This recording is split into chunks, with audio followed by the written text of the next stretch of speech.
Welcome. This is a channel where I make fun of marketing and talk about the urge to buy stuff. And today I want to talk to you about Microsoft's weird promotional video. They're calling it a trailer, I don't know why, for their successful acquisition of Activision Blizzard King for $69 billion. It's actually a smidge less than $69 billion, but in this case, I feel okay rounding that up. So if you don't follow video games, this is a deal that was initially announced almost 2 years ago, and it's taken this long for Microsoft's legion of lawyers to convince multiple government regulators that this purchase is not a threat to the free market. Based on what I've seen, this is considered to be the largest acquisition in video game history, and you can sense the relief on Microsoft's part, I think, that this thing actually went through eventually. When the deal was officially completed just the other day on October 14th, Microsoft posted this trailer called Activision Blizzard King Joins Xbox. I find this video fascinating, and I wanted to sit down and analyze it with you, and I hope to do something similar with a bunch of other ads and marketing materials in the future. But for today, it's just this really short video, which I've been looking into way too much, and I think we need to start out with the big happy family angle. So many different business sectors are dominated by large companies. That shouldn't be news to any of us at this point. And many of these large companies have been eating up other companies for a long time, which is how we end up with ownership charts that look like this. But from a PR angle, there is potential for a company of this size and power to seem, rightfully so, intimidating to regular people and also to world governments. In my view, this has led to marketing that suggests an image of a family or a team. For obvious reasons, these are images that are less threatening, at least in a general sense. I can imagine certain people maybe not having positive associations with the idea of family. In general, families, teams, conjure positive imagery, motivational posters, that sort of thing. It's like these brands, these companies are saying, look, we're not a multinational corporation with revenue in the trillions. Well, we are, and that's how we present ourselves to investors and to other businesses. But don't think about that. Think of us as a family. We love each other, we support each other, and it's all for your benefit. And I think that's the dominant message of this Xbox video. More accurately, I think it's the intended message of the video. Like, it's supposed to rouse their dedicated fan base and also serve as a warning to the competition. My big question here is, does anyone actually believe the big happy family angle? Like, is there anyone capable of viewing a major corporation as like a group of friendly folks who just want to do right by their customers? I don't think there is. I don't think we're actually expected to believe this image of friendly conviviality. I don't think we're even expected to think about it all that much. It's just meant to be the new default image of the contemporary corporation. And it's an image that's especially important following a major acquisition like this one.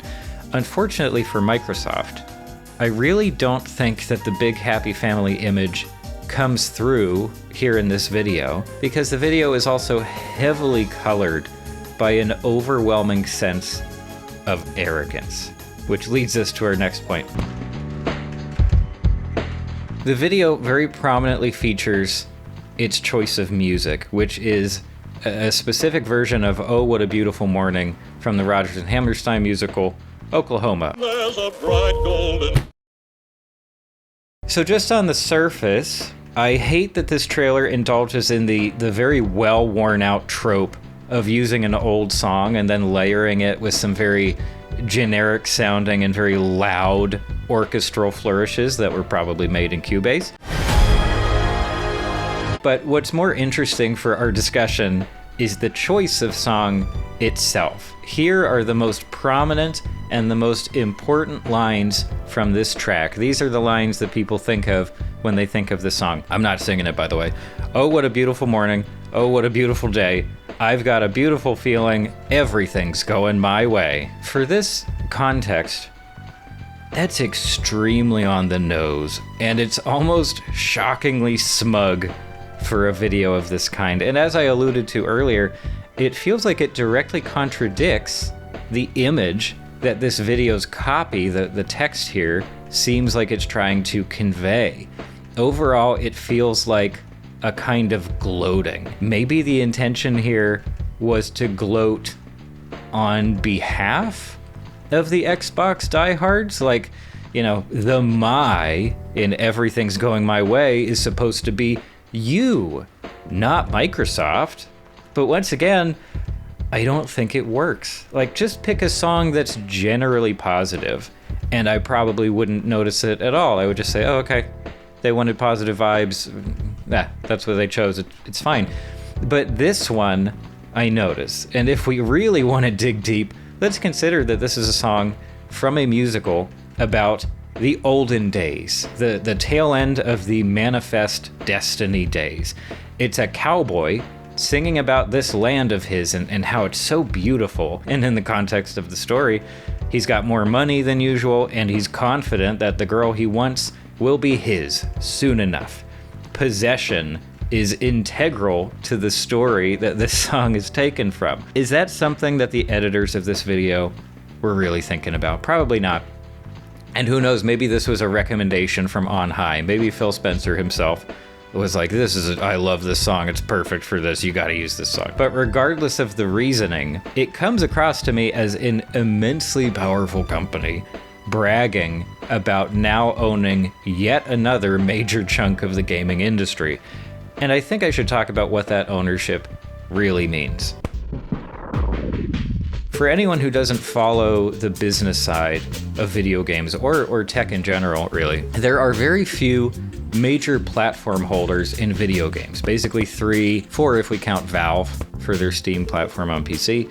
And a major selling point of each platform, mostly the console platforms, is their own collection of exclusive properties. So these are games that can only be played on their respective platforms. If you want to play that one game, you need to buy into that particular platform's product ecosystem, which can then translate to additional spending down the line, including the very lucrative recurring spending of subscriptions. Platforms love being platforms. This is the meta game of big tech today.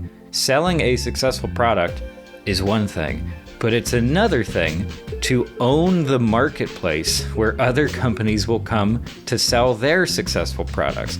And as the owners, you get a cut of every sale. It's sort of, the house always wins idea. Alphabet has seen stratospheric success as the de facto owners of the internet.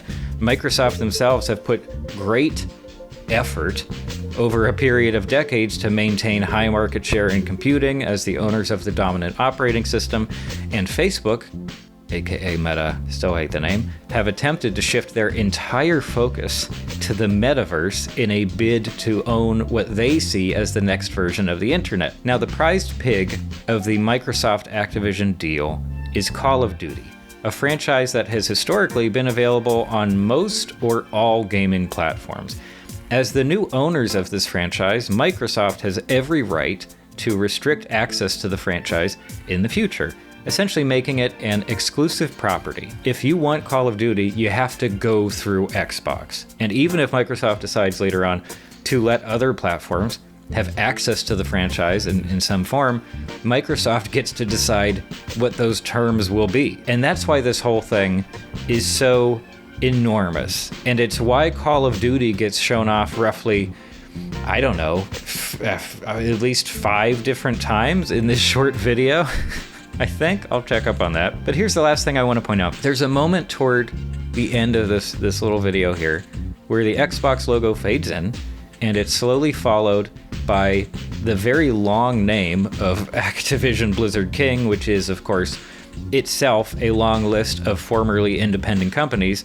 And then lastly, they add the word you. Like I've been saying, I know how this is supposed to come across. This is supposed to communicate that you are also a part of the big happy family. You chose right by going Xbox. It is affirming past purchases and also encouraging future purchases. But if that family image breaks down, like if that's not how you perceive this whole thing, if you manage to see Microsoft as what it is, which is a business interest, then this image here, this frame, looks less like a family tree and more like a tax form. Here is all the stuff we own now.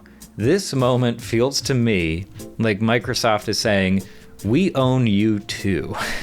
I know that's a bit dramatic. It's very they live in terms of views of corporate power. But it is also what this says to me very blatantly.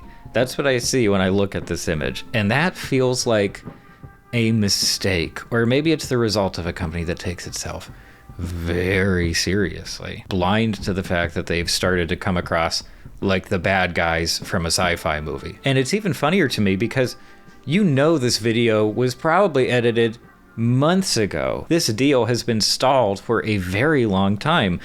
I get the feeling they had this ready to go. They just had to hit publish. And if that's the case, then a bunch of people failed to point out this problem over an extended period of time. Or then again, maybe they don't care. Why not come across as arrogant? That's definitely the tone I get from Phil Spencer's victory speech here, which was published around the same time. Regardless, the video is worth a watch. It's pure, concentrated corporate messaging, completely lacking in self-awareness, which is always a gift. That's all I have over here. How long did I talk about this 2-minute long video? Please share your thoughts. I specifically really want to hear from people who are already big into the Xbox ecosystem. How does this video make you feel? I also want to hear from people who are not involved in the Xbox ecosystem at all. Like, you've never touched the stuff. How do you feel about it now? What is the tone that you sense in this video? Microsoft is now bigger than ever before, and I'm not buying it. Thanks for watching.